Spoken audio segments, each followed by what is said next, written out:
Okay, so hi there folks. We're going to continue with our batch of videos in the instrumentation and technology and mathematics about the GeoGebra Classic and GeoGebra Graphing Calculators. We're now here on the fourth toolbox and we are done with the first three. Better check my previous video about that if you haven't yet. So we're going to jump into this lines, but before that I think we need to create the lines first. So maybe I can create some lines here, maybe one from here to here, maybe from here, and then I'm going to create another line um, from here going maybe here. So we know intersections already. Now, I want to create something like a perpendicular line. This perpendicular line will serve as, something in perpendicular, wherein it creates a 90-degree angle along a line which it is intersecting from. So we want to create a perpendicular line where you select a point and perpendicular line. We want to select this line here, and this is the perpendicular line that goes through it. So where do you want to put it? For me, I want to put it at point A. I just want to put it there. So there it is. This line H is a perpendicular line to line F.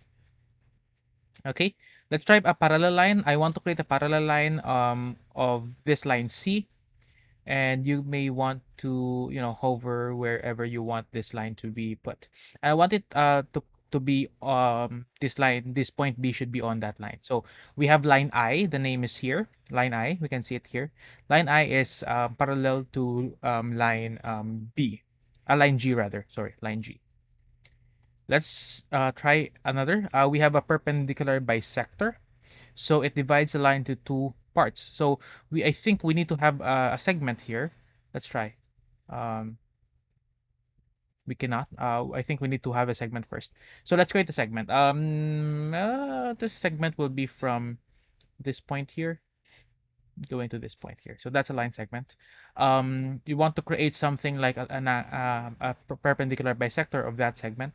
So there. Remember, a definition of a perpendicular segment is that it divides the line segment into two equal parts and making a line which is perpendicular to that middle point. So we have this line K which is perpendicular to a perpendicular bisector of line J. It divides the segment into two equal parts, and then it's on the center, which is perpendicular. We can also create an angle bisector. Say we want to create a bisector of, say, this angle CEF. We want to click this first and this. Then we have an angle bisector. There are two bisectors which is created because there are two lines. So we have bisector L and bisector M. Okay. We cannot create a tangent maybe later if we reach the circles. But we can create a best fit line. Okay. So we will first, let's say for example, let's move here above, and I want to just put some random points here, and I want to write the uh the best fit line of these points.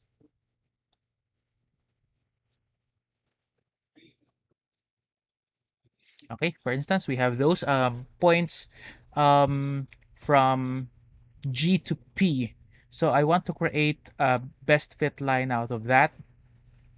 We are to select several points or list of points. I want to click this, and then it will create already a fit line. Also creates the equation of that fit line, but I want to add more. So I will edit it here. You can see the NO, the no, and then we'll create G, J, will put them in the list, HI, K, M, L, P. Don't forget to put commas between the letters. So we will click enter, and it will create the best fit line over there. Okay, so that's the purpose of the best fit line here. Okay, now I want to explore in this last tool here, which is very, very handy actually. If, for example, I mean, you can move your perspective out of this graph. You can zoom out if you want, or the shortcut of zoom out is right over here. Okay, if you want to zoom out. If you want to zoom in, the shortcut of zoom in is here.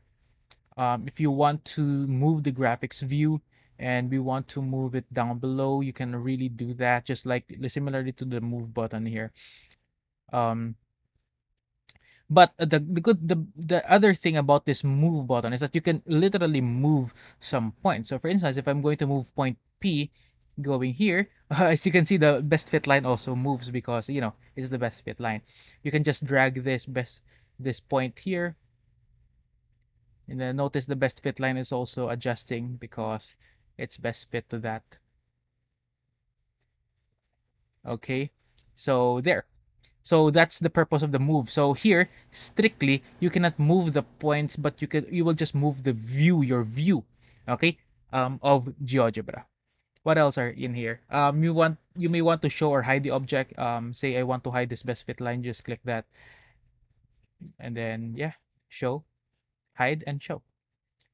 Next is you can hide and show the label if you want. Say here in O, I want to hide the label O and I want to show it again. So there. Um, and of course, the best thing is here you can delete. So I want to delete all of these things that I've created. So it will give you a square something. Let us move up. Okay, and I want to delete these things. And just hold your cursor. It will become a square something, and that's the eraser. Okay, now moving back here. We're a little bit zoomed out, but it's okay. I want to move now to the polygons. Now you can create polygons of your own. For instance, create a triangle here. You just select all vertices and then the and then the first vertex again, so that the polygon will be closed. Again, the definition of a polygon is that it's an enclosed plane. So say I want to create a triangle um, composed of this, and this intersection point here. We don't know that point. Um, in a moment.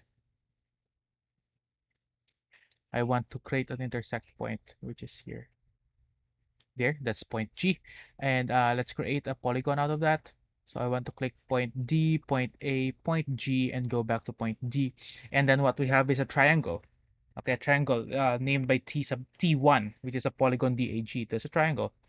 Okay, so that's how polygons are being done. You can, of course, you can always create more than a triangle. Say I want to have a polygon like this, F, E, G, A, B, F. Okay, so um that's another polygon. Okay, you may want to change the color of the polygon so that it won't be different to here. Then just click on that polygon so it's poly 1.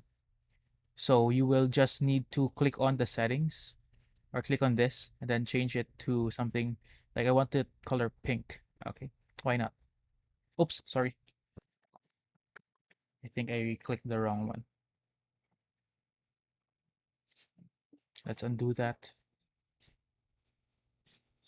Okay, and I want this to be of different color.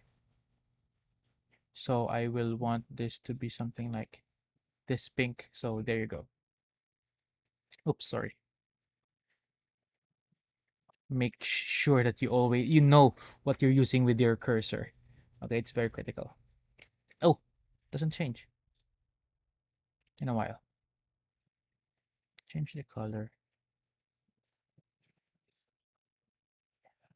Settings. And we want to change the color of that. I want the color, what was that color? Pink. Just want it. So there. Okay, there. So that's it. What else? Maybe we can touch the circles. Okay, for now. Circle with center through point. So I would want to delete this stuff here. And before that, you can see the play button here.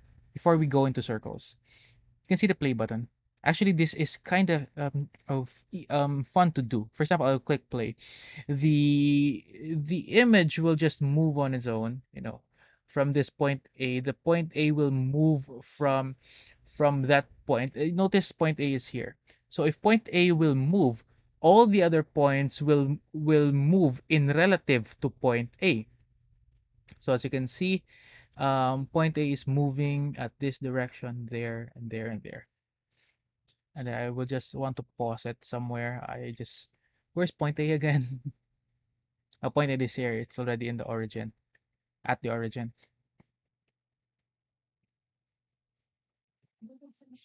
Okay, point A is going away from the origin. I will stop when point A reaches what? Negative 4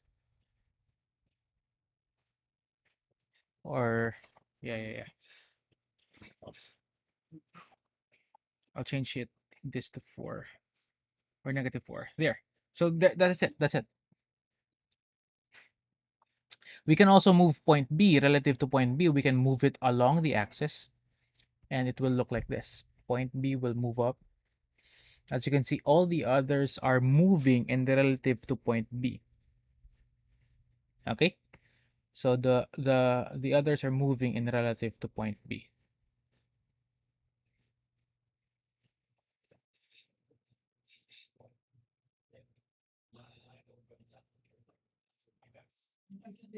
I want to pause it. Okay? And all the others are also have that. Okay? So let's try again the last one. Let's try point E. So point E is there. It's running along this line G. So we have point E there. And all the other objects are moving in relation to point E's movement. So that's it. Just remember that you have the play buttons here all on different parts of your algebra view. You can play along with that, and you will see that it will be quite fun actually experimenting with these movements here. Imagine if we're going to zoom out. We can even see more action. So there you go. I think that's it for this video. We're going to talk about circles in the next one. Hope you have learned something from here. You can see that the colors are mixing up. Okay, so hope you learned something from here. Making use of GeoGebra, we have learned some on how to use these lines and these polygons and this last part here. So that's it. Thank you very much for watching. Hope you'd like and subscribe and see you soon in the next video. So thank you very much.